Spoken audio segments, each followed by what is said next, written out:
Hello everyone. Dr. Shobana's new announcement. PGTRB coaching classes have now been launched. Admissions are open. Enroll now. A golden opportunity for PGTRB aspirants. Already நம்ம UGTRB coaching classes conduct பண்ணிட்டு இருக்கோம். Besides இப்போ PGTRB coaching classes-உம் launch பண்ணியிருக்கோம்.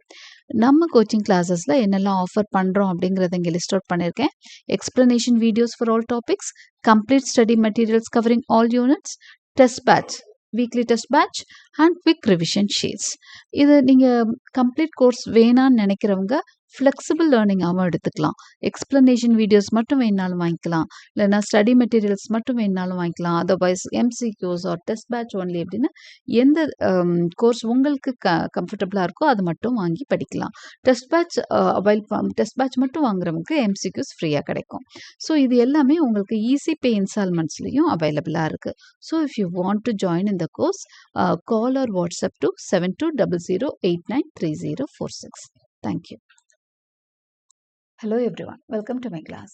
இன்னைக்கு கிளாஸ்ல நாம பார்க்க போற topic She Stoops to Conquer, written by Oliver Goldsmith. He was born in the year 1728 and he died in 1774. He was an Anglo-Irish man, is a poet, novelist, playwright and prose writer. So ஒரு dynamic personality அவரை பார்க்குறோம். எல்லா ஜான்ராலையும் அவர் try பண்ணியிருக்காரு.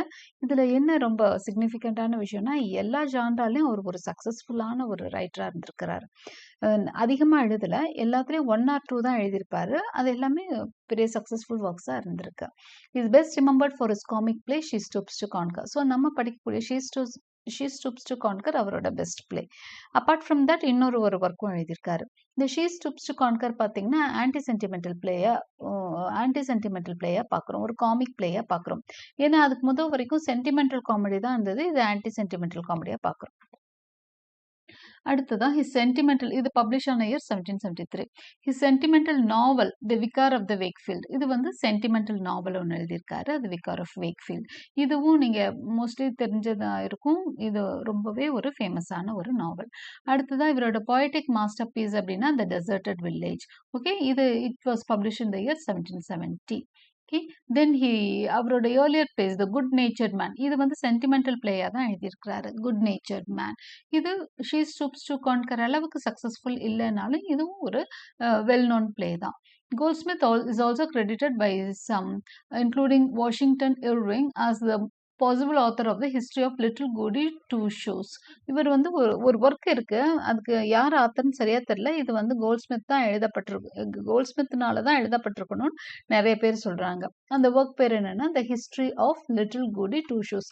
இது children literature மாதிரி இந்த work வந்து எழுதப்பட்டிருக்கு. அதாவது சில்ட்ரன் லிட்ரேச்சருக்கு ஒரு முன்னோடி மாதிரி இந்த ஒர்க் இருக்கு. ப்ரோஸ்ல பார்த்தீங்கன்னா இவரோட ஒர்க்ஸ்ல த ஹிஸ்ட்ரி ஆஃப் இங்கிலாந்து, இது வந்து ஒரு பெரிய ஒரு ஒர்க்காக கொண்டாடப்படுது. 71லேருந்து 74 வரைக்கும் ஒரு பீரியாடிக்கல் ரைட்டிங்ஸில் இதை கொடுத்துருக்கிறார், ஜேர்னல்ஸ் மாதிரி வெளிவந்திருக்கு. அப்புறம் ஹிஸ் ட்ராவல் ரைட்டிங்கில் பார்த்தீங்கன்னா சிட்டிசன் ஆஃப் த வேர்ல்ட், இதுவும் ப்ரோஸ் ரைட்டிங் தான், இதுவுமே இவருக்கு ஒரு பெரிய பேர் வாங்கி கொடுத்தது, சிட்டிசன் ஆஃப் த வேர்ல்ட். இது வந்து கலெக்ஷன் ஆஃப் எஸ்ஸேஸ், இதுவும் நிறைய பீரியாடிக்கல்ஸில் வெளிவந்த ஒரு ஒர்க் தான் தி சிட்டிசன் ஆஃப் த வேர்ல்ட். இந்த ஒர்க் பார்த்தீங்க அப்படின்னு சொன்னால் எபிஸ்டோலரி டைப்பில் இருக்கும், லெட்டர்ஸ் டைப்பில் இருக்கும்.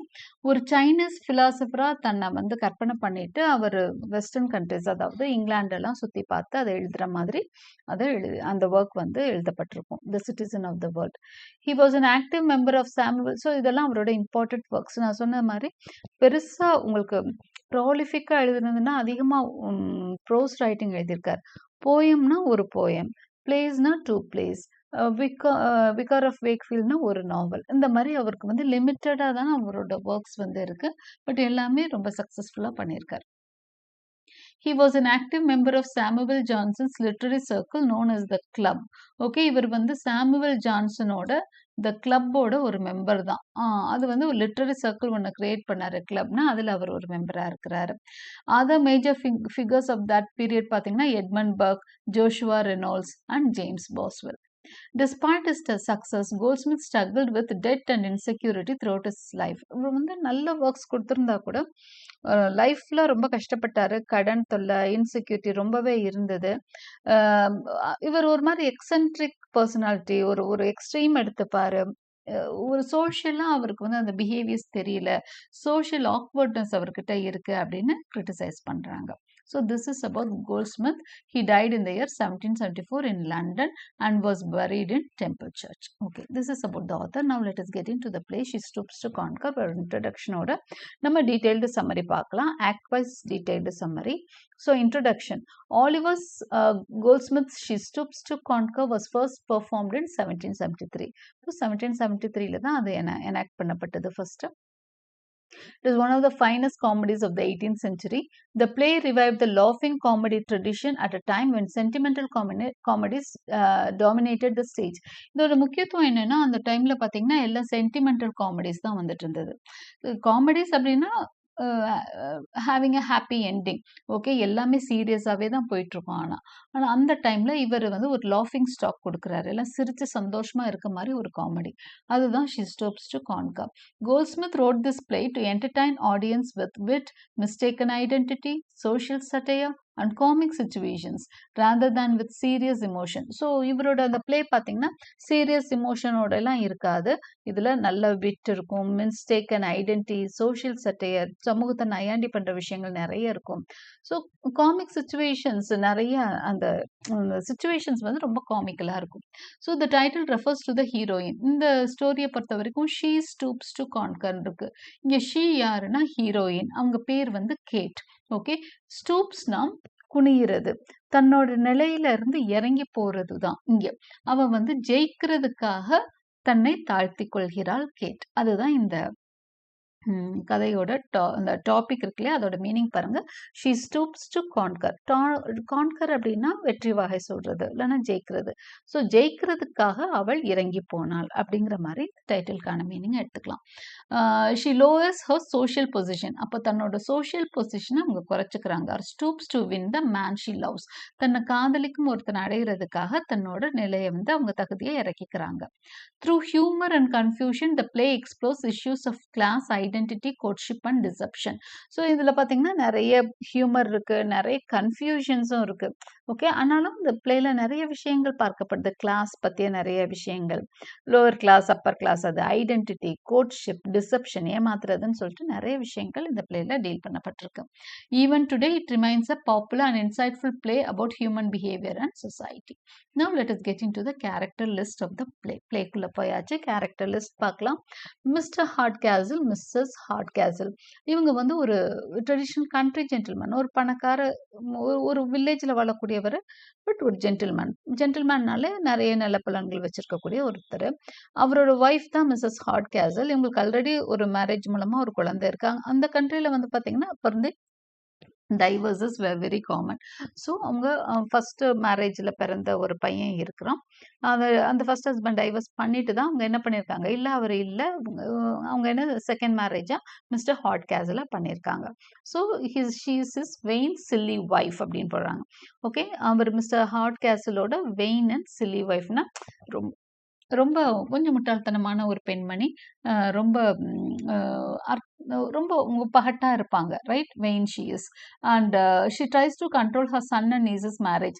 இவங்களுக்கு ஒரு பையன், அதாவது ஃபர்ஸ்ட் மேரேஜ் மூலமா ஒரு குழந்தை உண்டு அவங்களுக்கு. அவன் பேர் வந்து டோனி லம்கின். ஓகே, அந்த டோனி லம்கின்க்கும் தன்னோட அண்ணன் பொண்ணை வந்து கல்யாணம் பண்ணி வைக்கணும், அவங்களோட நீஸ் கல்யாணம் பண்ணி வைக்கணும்னு அவங்க பிளான் பண்ணிட்டு இருக்காங்க. கேட் ஹார்ட்கேசல், கேட்டோட பொண்ணு தான் அவங்களோட விட்டி டாட்டர். கேட்டுக்கும் மிஸ்ஸஸ் ஹார்ட்கேசல், இவங்க பேருக்குமான குழந்தை தான் கேட் ஹார்ட்கேசல். இவங்க வந்து கிளவர் அண்ட் விட்டி டாட்டர், ரொம்ப கிளவரான பொண்ணு. ரொம்ப விட்டின்னா இந்த இடத்துல intelligent girl. Okay, who pretends to be a barmaid to win Marlow's love. So அவங்க பேர்ல தான் இந்த ஸ்டோரியே போகுது. அவங்க தான் protagonist. She pretends to be a barmaid to win Marlow's love. So அவங்க லவ் பண்ற ஒரு ஆணுக்காக தன்னை பார்மெய்டா அவங்க தகுதியை தாழ்த்திக்கிறாங்க. டோனி லம்கின், இவங்க தான் மிஸ்ஸஸ் ஹார்ட்கேசலோட மிஸ்chievous சன். இவன் பார்த்தீங்கன்னா கொஞ்சம் பயங்கர மிஸ்chievous, வில்லன் கிடையாது, ஆனால் சேட்டை நிறைய பண்ணக்கூடிய ஒரு சன் தான் மிஸ்ஸஸ் ஹார்ட்கேசல் சன் தான் டோனி லம்கின். ஓகே, நிறைய பிராங்க் பண்ணுவான், எல்லார்ட்டையும் ஏமாத்தி விளையாடுவான். சார்லஸ் மார்லோ, இவர் யாருன்னா a young man who is shy around upper class women but bold with lower class ones. இவர் வந்து சார்லஸ் மார்லோ. ஆக்சுவலி மிஸ்டர் ஹார்ட்கேஸ்ல் இவரை தான் வந்து தன்னோட மகனுக்கு ஹார்ட்கேஸ்டலுக்கு செலக்ட் பண்ணியிருக்கிறார், சார்லஸ் மார்லோவை. பட் இந்த சார்ல்ஸ் என்ன பண்றாரு அப்படின்னா, இவர் ஒரு ஷை பர்சன். அவங்க இந்த ஜென்டில் ஸ்கொயர் இருக்கு இல்லையா, ஜென்டில் மென், இந்த பணக்காரவங்க மத்தியில ரொம்ப ஷையா இருப்பாரு. அவருக்கு அந்த பணக்கார பெண்களை பார்த்தா பேச்சே வராது. ஆனா அதே சமயம் கொஞ்சம் லோ லெவல் பீப்புள பார்த்தா ரொம்ப ஜாலியா இருப்பாரு. பெண்கள்ட்ட எல்லாம் ரொம்ப ஃப்ரீயா ஜாலியா பழகுவாரு. அதாவது லோ லெவல்ட்ட. அந்த அப்பர் கிளாஸ் பீப்பிள்ட்ட ரொம்ப அவங்கள பார்த்தாலே டென்ஷன் ஆகி ஒரு மாதிரி மெயின்டெயின் பண்ணக்கூடிய ஆளு தான் நம்ம சார்லஸ் மார்லோ. இவரு தான் நம்ம ஹீரோயின் லவ் பண்ண போறாங்க. ஜார்ஜ் ஹேஸ்டிங்ஸ், இவர் யாரு அப்படின்னா மார்லோவோட close friend. He is in love with Constance Neville. இவர் பார்த்தீங்கன்னா கான்ஸ்டன்ஸ் நெவிலோட லவ்ல இருக்கிறாரு ஜார்ஜ் ஹேஸ்டிங்ஸ். இவர் சார்ல்ஸ் மார்லோவோட ஃப்ரெண்ட். இந்த கான்ஸ்டன்ஸ் நெவில் தான் மிஸ்ஸஸ் ஹார்ட்கேஸ்லோட அண்ணன் பொண்ணு. ஓகே, இவங்களுக்கு தான் தன்னோட மகனை கல்யாணம் பண்ணி வைக்கணும் அப்படின்னு மிஸ்ஸஸ் ஹார்ட்கேஸ்ல் நினைச்சிட்டு இருக்காங்க. ஆனா இந்த பொண்ணு வந்து ஹேஸ்டிங்ஸை லவ் பண்றாங்க. இப்போ Constance Neville, missus Hardcastle's niece, in love with Hastings and owner of valuable jewels. எதுக்காக மிஸ்ஸஸ் ஹார்ட்கேஸ்ல் தன்னோட மகனை வந்து இந்த நெவில்க்கு, அதாவது கான்ஸ்டன்ஸ் நெவில்க்கு கல்யாணம் பண்ணி வைக்கணும்னு நினைக்கிறாங்கன்னா, அவர்கிட்ட நிறைய ஜுவல்ஸ் அவங்க அம்மா கிட்ட இருந்து வந்து சம்திங் லைக் தட், அவங்க ஃபேமிலியிலேருந்து அவருக்கு நிறைய ஜுவல்ஸ், வேல்யூபிள் ஜுவல்ஸ் வந்திருக்கு. அதையெல்லாம் அவள் இன்ஹெரிட் பண்ணுறா. அதனால தன்னோட மகனுக்கு அந்த ஜுவல் எல்லாம் அப்பதானே வரும்னு சொல்லிட்டு அண்ணன் பொண்ணு அவங்க மருமகளை எடுத்துக்கணும்னு நினைக்கிறாங்க. Sir Charles Marlow, Charles Marlow's father and friend of mister Hardcastle. So sir Charles Marlow, இங்க பார்த்துக்கோங்க, வித்தியாசம் பார்த்துக்கோங்க. Sir Charles Marlow, Charles Marlow. Charles Marlow தான் நம்ம ஹீரோயினோட லவ்வர். இவங்களோட அப்பாவும் சார்லஸ் மார்லோ தான். எப்படி டிஃப்ரென்ஷியேட் பண்றோம்னா, சர் பட்டம் அவருக்கு இருக்கு, அதனால சர் அப்படின்னு போடுறதுனால sir Charles Marlowe is the father. வெறும் சார்லஸ் மார்லோன்னு போட்டா சன். பிம்பிள், டிகரி, லேண்ட்லார்ட், சர்வன்ட்ஸ், இவங்கெல்லாம் அடிஷனல் காமிக் ரிலீஃப் கொடுக்குற characters. Now let us get into Act 1. Summary. The play opens at Mr. Hardcastle's country house. Country ஹவுஸ்னா அந்த வில்லேஜில் அந்த பெரிய வீடு, அது மிஸ்டர் ஹார்ட்கேஸ்டில் வீடு. அங்கே தான் பிளே வந்து ஓப்பன் ஆகுது. Mister Hardcastle and missus Hardcastle argue about town versus country life. இவங்க வந்து எடுத்தோடனே அவங்களுக்குள்ள ஒரு ஆர்கியூமெண்ட்டோட தான் கதை ஆரம்பிக்கும். என்ன பேசிட்டு இருக்காங்கன்னா, மிஸ்டர் ஹார்ட்கேஸ்ல் வந்து டவுன் லைஃப் பத்தி பேசிட்டு இருப்பாரு, சாரி கண்ட்ரி லைஃப், அதாவது வில்லேஜ் லைஃப் தான் நல்லதுன்னு பேசிட்டு இருப்பாரு. அவர் வந்து ஒரு ஓல்டு ஃபேஷன் சிம்பிளிசிட்டி இதெல்லாம் லவ் பண்றவர். He loves the old fashion simplicity of the countryside. Country சைடில் இருக்க மக்கள் தான் ஓல்டு ஃபேஷன்டா இருக்காங்க, ரொம்ப சிம்பிளா இருக்காங்க, இதுதான் நம்மளுக்கு நல்லா இருக்குன்னு பேசுறாரு. ஆனா மிஸ்ஸஸ் ஹார்ட்கேஸ்ல் வந்து she longs for the fashionable pleasures of London. ஊரா இது, எங்கேயாவது வெளியே போக முடியுதா, செய்ய முடியுதா, லண்டன் எப்படி இருக்கு தெரியுமா. ஸோ அவங்க எப்போ போயிட்டு எல்லாம் வந்திருக்காங்க, அவருக்கு பிடிக்கல. ஆனா மிஸ்ஸஸ் ஹார்ட்கேஸ்லுக்கு அவ்வளோ பிடிச்சிருக்கு. She longs for the fashionable pleasures of London. Their disagreement immediately shows the contrast between rural old values and urban modern taste. So இதில் வந்து ஒரு நம்மளுக்கு உடனே அந்த இடத்துல என்ன தெரிஞ்சிடும் அப்படின்னு சொன்னால், அந்த இங்கிலாண்டில் இந்த ஓல்டு வேல்யூஸ் எப்படி இருக்குது, சிட்டி வேல்யூஸ், அர்பன் வேல்யூஸ், சிட்டியில் இருக்கிறவங்களோட வாழ்க்கை எப்படி இருக்குன்றதெல்லாம் இவங்க டயலாக்ஸ் மூலமாக தெரிய வருது. மிஸ்டர் ஹார்ட்கேஸ்ல் மாதிரி ஆளுகளும் இருக்காங்க, மிஸ்ஸஸ் ஹார்ட்கேஸ்ல் மாதிரி ஆளுகளும் ஊருக்குள்ளே இருக்காங்க. ஹார்ட்கேஸ்ல் சிம்பிளான கண்ட்ரி லைஃப் விரும்புகிறவங்களும் இருக்காங்க, ஆடம்பரமான இந்த அர்பன் லைஃப் பிடிச்சு வாழ்ற மனுஷங்களும் நிறைய இருக்காங்கன்றத தெரிஞ்சுக்கிறோம். They discuss Tony Lumpkin, Mrs. Hardcastle's son from a previous marriage. யாரை பத்தி பேசிட்டு இருக்காங்க? They discuss about Tony Lumpkin. அவங்க ரெண்டு பேரோட பேச்சு அடுத்து எதை பத்தி போகுது அப்படின்னு சொன்னா டோனி லம்கின் பத்தி. மிஸ்ஸஸ் ஹார்ட்கேஸ்லோட சன் தான் அவங்க. அங்க எல்லாம் தாராளமா இந்த ஸ்டெப் ஃபாதர் இதெல்லாம் ரொம்ப நார்மலான ஒரு ஃபீச்சர் தான். அப்ப ரெண்டு பேரும் அந்த சன்னை பத்தி பேசிட்டு இருக்காங்க. இப்போ அவனுக்கு என்ன பண்றதுன்னு கேக்குறாங்க. Tony is lazy, boisterous and spends his time in ale houses rather than in polite society. இப்போ டோனி பார்த்தீங்க அப்படின்னு சொன்னா, இவங்க ஃபர்ஸ்ட் மேரேஜில் பிறந்த அந்த பையன் வந்து ரொம்ப லேசியான பையன். ஆனால் ரொம்ப ஒரு மாதிரி வித்தியாசமா ஆடம்பரமா அவன் என்ன பண்ணுவான்னா, அதிகமான டைம் வந்து ஏல் ஹவுசஸில் செலவழிக்கிறான். அதாவது இந்த பார்ட்டி ஹவுசஸ் இது மாதிரி சின்ன சின்ன இன்ஸ் சத்திரங்கள் மாதிரி நிறைய பார் மாதிரி இருக்கும். ஸ்மால் பார்ஸ் மாதிரி. அதில் தான் அதிகமாக டைம் ஸ்பெண்ட் பண்ணிட்டு இருக்கான். அவன் பொலைட் சொசைட்டியோட டைம் ஸ்பெண்ட் பண்ணுறதில்ல. அந்த ஜென்டல் சொசைட்டிக்கெல்லாம் வர்றதில்ல. அவன் போய் இந்த மாதிரி தராதரம் குறைஞ்ச ஒரு இடங்களுக்கு தான் போகிறான். போய் அங்கே தான் அவங்களோட அதாவது அவங்க ஹை சொசைட்டினா அவங்க என்ன அந்த பொலைட் சொசைட்டிலேருந்து அவன் விடுபட்டு எங்கே போகிறான், சாதாரண இடங்களுக்கு போகிறான். அங்கே இருக்கிற சாதாரண பார்களுக்கு போய் தன்னோட டைமை ஸ்பெண்ட் பண்ணுறான். Mr. Hardcastle complains that Tony has been poorly raised and allowed to become a booby, while Mrs. Hardcastle defends him, claiming he is too sickly for education. இப்போ அவங்க ரெண்டு பேருக்கும் அதை பற்றி ஒரு ஆர்குமெண்ட் போகுது. மிஸ்டர் ஹார்ட்கேசல் அவன் நீ சரியாகவே வளர்க்கல, அவன் பாரு ஒரு என்ன பண்ணியிருக்கான், his poorly raised and become a booby அப்படிங்கிறாரு. அதாவது ஒரு ஃபூல் மாதிரி வளர்த்து வச்சிருக்க, போய்ப்பா அங்கே உட்காந்துட்டு இருக்கான் அப்படின்னு சொல்லி திட்டுறாரு. அப்போ மிஸ்ஸஸ் ஹார்ட்கேசல் வந்து என்ன டிஃபெண்ட் பண்ணிக்கிறாங்க, நான் என்ன பண்ணுவேன், அவனுக்கு படிப்பே வரல அப்படின்ற மாதிரி டிஃபெண்ட் பண்ணி பேசிட்டு இருக்காங்க தன்னைத்தானே. Mr. Hardcastle reveals that an important visitor is expected. Young Charles Marlowe, the son of his old friend Sir Charles Marlowe. Mr. Hardcastle plans to marry his daughter Kate Hardcastle to young Marlowe, believing him to be virtuous, modest and well-bred. இப்போ அடுத்த விஷயத்துக்குள்ள அவங்க argument போகுது. என்னன்னா mister ஹார்ட்கேசல் என்ன சொல்றாரு, இல்லை நான் வந்து இப்போ என் பொண்ணை வந்து ஒரு பையனுக்கு பேசி முடிக்கலான்ட்டு இருக்கேன். அவர் யாரு அப்படின்னு சொன்னா சார்லஸ் மார்லோ.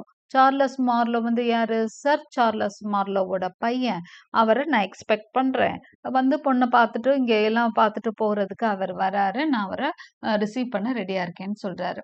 அவன் ரொம்ப நல்ல பையன் அப்படின்னு சொல்லி, அவங்க அப்பா ரொம்ப நல்லவர், கண்டிப்பா நல்லா வளர்த்திருப்பாரு மகனை, அவன் வரான் அப்படின்னு சொல்லி சொல்லிட்டு இருக்காரு. Kate is curious and somewhat uneasy about his extreme modesty. She suspects men who are too reserved. Men who are too reserved. இப்போ கேட்க்கு இந்த தகவல் போறப்போ கேட் வந்து அப்படியா ஒரு ஒரு கியூரியாசிட்டி வருது. ஓ, டாடியோட ஃப்ரெண்டோட பையனா, அவன் ரொம்ப மாடஸ்டான், அதாவது ரொம்ப அமைதியா இருப்பானா, பெருசா பழக மாட்டானா, ஒரு மாதிரி ஷையா இருப்பானான்லாம் சொல்றாங்க. ஆனா அவளுக்கு அந்த மாதிரி ஆட்களை கண்டாலே ஒரு டவுட் வரும், இவன் ஏன் மாடஸ்டா இருக்கான் அப்படின்னு சொல்லிட்டு, ஏன் ரிசர்வ்டா இருக்கான்னு சொல்லிட்டு. Kate's cousin Constance Neville enters and discusses her own dramatic situation. Constance loves George Hastings, a young fashionable gentleman, but Mrs. Hardcastle wants to marry Constance to Tony in order to keep Constance's fortune, a collection of jewels in the family. இப்போ கேட்டோட cousin இருக்கிறாங்க இல்லையா, constants Neville அங்கே வராங்க. ஏன்னா மாமா பொண்ணு அத்தை பொண்ணு அவங்க மாமா பொண்ணு அவங்க வர்றாங்க. ஓகே, வந்தோடனே ரெண்டு பேரும் வந்து ஒரே ஏஜ் குரூப்னால டிஸ்கஸ் பண்ணுறப்போ அவள் வந்து தன்னோட ரொமான்ஸ் பற்றிலாம் சொல்லிட்டு இருக்கா. நான் வந்து ஜார்ஜ் ஹாஸ்டிங்ஸ்னு ஒருத்தனை லவ் பண்ணுறேன்றதெல்லாம் சொல்லிட்டு இருக்கா. ஆனால் மிஸ்ஸஸ் ஹார்ட்கேசலுக்கு என்ன ஆசைன்னா, தன்னோட அண்ணன் பொண்ணு தன்னோட பையனை கல்யாணம் பண்ணிக்கணும்னு ஆசை, டோனி லம்கின்க்கு கல்யாணம் பண்ணி வைக்கணும்னு ஆசைப்படுறாங்க. ஏன்னா அவகிட்ட கலெக்ஷன் ஆஃப் ஜுவல்ஸ் இருக்கு, அவங்க குடும்பத்து நகையெல்லாம் அண்ணன் பொண்ணுக்கிட்ட தான் இருக்கு, அவங்க குடும்பத்து நகை, அது வந்து நம்மளுக்கு வரணும் அப்படின்னா அப்படிதான் வரும் அப்படின்னு சொல்லி அவங்க நினைக்கிறாங்க. ஸோ கான்ஸ்டன்ஸோட ஃபார்ச்சூன் வரணும்னு நினைக்கிறாங்க. Constance and Tony secretly dislike each other. இவங்க ரெண்டு பேருக்கும் ஒருத்தர் பிடிச்சிக்கவே பிடிக்காது. இந்த கசின்ஸ்க்கு கான்ஸ்டன்ஸ்க்கும் டோனிக்கும் ஒருத்தர் பிடிக்காது. ஆனா Constance pretends affection to please missus Hardcastle. ஆனா வேற வழி இல்லை, அத்தைக்கு பயந்துட்டு அவன் என்ன பண்றா, சும்மா நடிக்கிறா, இது டோனியை பிடிக்கிற மாதிரி நடிச்சுக்கிறா. The scene then shifts to the Three Pigeons, a local ale house where Tony is drinking with his rusty friends. அடுத்ததா சீன் ஷிஃப்ட் ஆகுது, ஒரு ஏல் ஹவுஸ்க்கு தான், ஒரு சின்ன ஒரு பாருக்கு தான் ஷிஃப்ட் ஆகுது. அங்கே வந்து அது பேர் வந்து த த்ரீ பிஜன்ஸ், அந்த ஏல் ஹவுஸ் பேரு. அங்கே டோனி வந்து ஃப்ரெண்ட்ஸோட குடிச்சிட்டு இருக்கான். The landlord tells Tony that two gentlemen are looking for Mr. Hardcastle's house.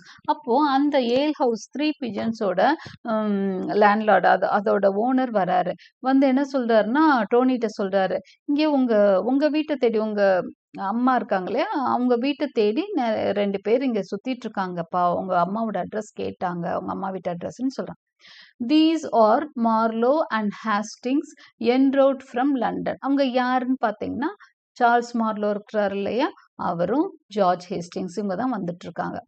Tony, mischievous and fond of practical jokes, decides to play a trick.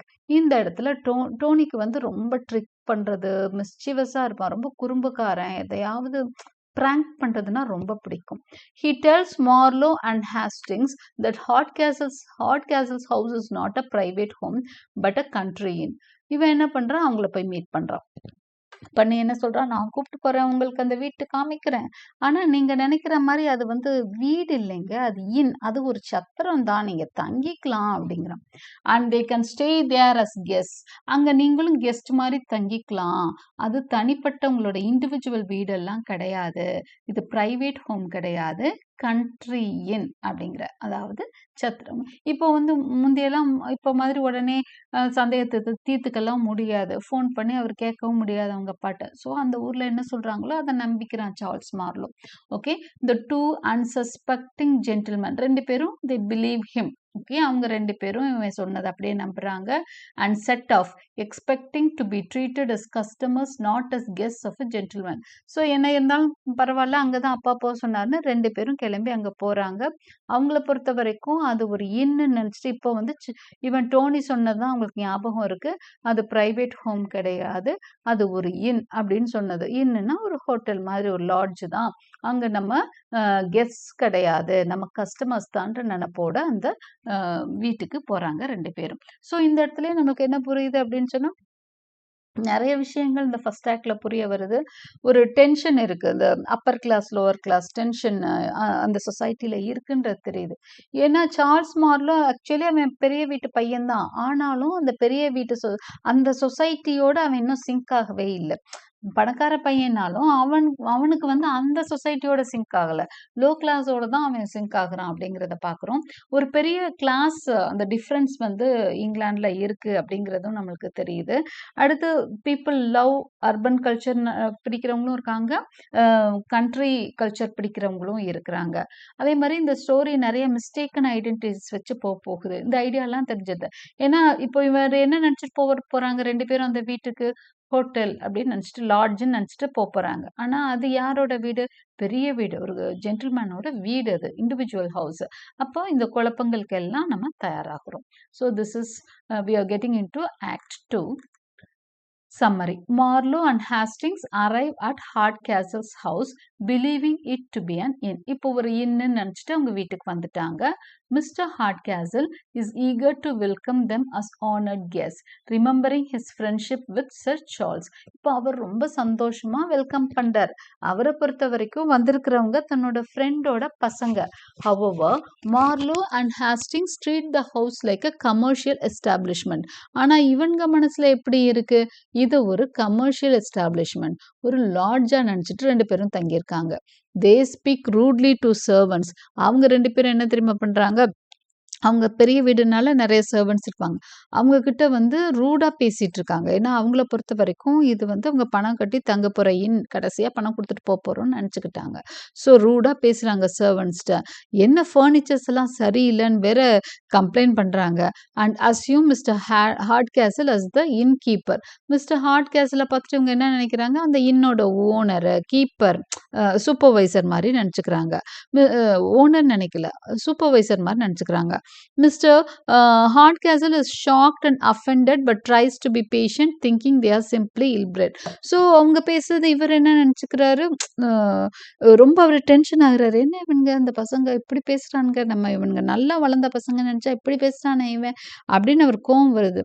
ஆனாலும் சரி சரி ஏதோ கொஞ்சம் வயசு பசங்க கொஞ்சம் சரியில்லை, சரியாயிடுவானுங்க. ஏன்னா அவருக்கு வந்து உடனே அந்த எப்பவும் நம்ம ஒரு நம்பிக்கையை டக்குன்னு விட மாட்டோம் இல்லையா, அந்த மாதிரி சார்ல்ஸ் மார்லோட பையன் நல்லவனா தான் இருப்பான், ஏதோ பிரச்சனை அப்படின்ற மாதிரி, ஏதோ சரியா சாப்பிடல, சம்திங் இஸ் தேர் அப்படின்ற மாதிரி, ஒழுங்கா வளர்க்கப்படல, ஏதோ ஒன்று நினச்சி அவரை மனசை சமாதானப்படுத்திக்கிறார். We learn more about Marlow's character. இப்போ அடுத்ததான் மார்லோவோட கேரக்டர் வந்து இந்த சீன்ல ரொம்பவே வெளிப்படுது. He is confident and flirtatious with lower class women but extremely shy and awkward with ladies of his own rank. So இது நம்ம ஆல்ரெடி பார்த்தோம். அவன் வந்து கான்ஃபிடென்ட்டாக பேசுவான். ஃப்ளிர்டேஷியஸ்னா ஒரு மாதிரி கடலை போட்டதுன்னு சொல்லுவாங்களே, ஜாலியாக ஜோக் அடிச்சுட்டு பேசுறது, லேடிஸோட நல்லா பாய்ஸ் லேடிஸோட பேசுறது வந்து ஃப்ளிர்ட்டிங் அப்படின்னு சொல்லுவாங்க. அதில் கேர்ள்ஸ் பாய்ஸோட பேசினா ஃப்ளிர்ட்டிங் அப்படின்னு சொல்லுவாங்க. So he is flirtatious in nature. Lower class உமனோட தான் அது அவனால் பண்ண முடியும். But extremely shy and awkward with ladies of his own rank. ஆனால் தன்னோட நிலையில் இருக்கிறவங்க கிட்ட, அதாவது பணக்கார பெண்களை பார்த்தாலே அவன் டென்ஷன் ஆகிடுவான், கை கால்லாம் நடுங்க ஆரம்பிச்சிடும். In front of gentle women he becomes tongue tied and shift. அப்படியே வாயை திறக்க மாட்டானா யார் முன்னாடி ஜென்டில் விமன், பணக்காரவங்கள தான் ஜென்டில் விமன் அப்படின்னு சொல்லுவாங்க. ஸோ பணக்காரங்க முன்னாடி டங் டைடாகவும் ஸ்டிஃபாகவும் இருப்பான். அப்படியே வரப்பா நிற்பான். அவனால் வந்து என்ன பண்ண முடியாது, பேச முடியாது, பேச்சே வராதுங்கிறாங்க. This split between libertine behaviour with barmaids and formal stiffness with ladies is crucial to the plot. அவனோட நேச்சரே அதுதான். ஓகே, அவன் எதுவுமே வேணும்னே அவன் செய்கிறதில்ல. அவன் நேச்சரே அதுதான். பணக்காரவங்கள பார்த்தா டென்ஷன் வந்துடும், லோ கிளாஸில் இருக்கவங்க கூட ஜாலியாக இருப்பான். ஸோ இதுவே வந்து அந்த பிளாட்டுக்கு ஒரு இன்ட்ரெஸ்ட்டை சேர்க்கக்கூடிய ஒரு விஷயமா இருக்குது. Kate hears from her father that Marlowe behaved rudely and she is curious to see him herself. இப்போ அப்பா போய் சொல்றாரு, அது பெரிய வீடு, வேறு நிறைய ரூம்ஸ் எல்லாம் இருக்கும் போல இருக்கு. அவங்க அப்பா போய் சொல்றாரு மகளை பார்த்து, என்னம்மா நான் நல்லவன் நினைச்சேன், அவன் ஒரு மாதிரி ரூடா பேசுறானே பையன் அப்படின்னு. கேட்க்கு கொஞ்சம் என்ன அவன் மாடஸ்ட் ஷைன்ல கேள்விப்பட்டோன்னு சொல்லிட்டு ஒரு கியூரியஸ் ஆயிடுறா அவ. நான் வந்து அவனை பார்க்குறேன்னு நினைக்கிறான். Constance and Hastings meet and discuss their plans. Meanwhile இன்னொரு சப்ளாட் வேற போகுது இல்லையா, கான்ஸ்டன்ஸ்க்கும் ஹேஸ்டிங்ஸ்க்கும் வேற லவ் இருக்கு. Hastings learns from the Hardcastle household that Mrs. Hardcastle intends to keep Constance jewels and force her to marry Tony. So Hastings வந்து அவன் மூலமாக எல்லா விஷயமும் கற்றுக்குறான், தெரிஞ்சுக்கிறான். என்னென்னா மிஸ்ஸஸ் ஹார்ட்கேஸ்டலுக்கு கான்ஸ்டன்ஸோட ஜுவல்ஸை வச்சுக்கிறதுக்காக தன்னோட மகனுக்கு கான்ஸ்டன்ஸை கல்யாணம் பண்ணி கொடுக்கணும்னு நினைக்கிறா அப்படிங்கிறதெல்லாம் தெரிஞ்சுக்கிறான். Hastings decides they must find a way to run off together with the jewels. அப்போ ரெண்டு பேரும் என்ன நினைக்கிறாங்க, இந்த ஜுவல்ஸுக்காக இவனை கல்யாணம் பண்ணிக்கிறதா, அதெல்லாம் வேண்டாம். ஆனால் அதே சமயம் ஜுவல்ஸையும் விட முடியாது, இது என்னோட ஜுவல்ஸை எடுத்துட்டு உன் கூட எலோப் ஆகணும், ரெண்டு பேரும் எலோப் ஆகணும், ஓடி போயிடணும்னு முடிவு பண்ணுறாங்க.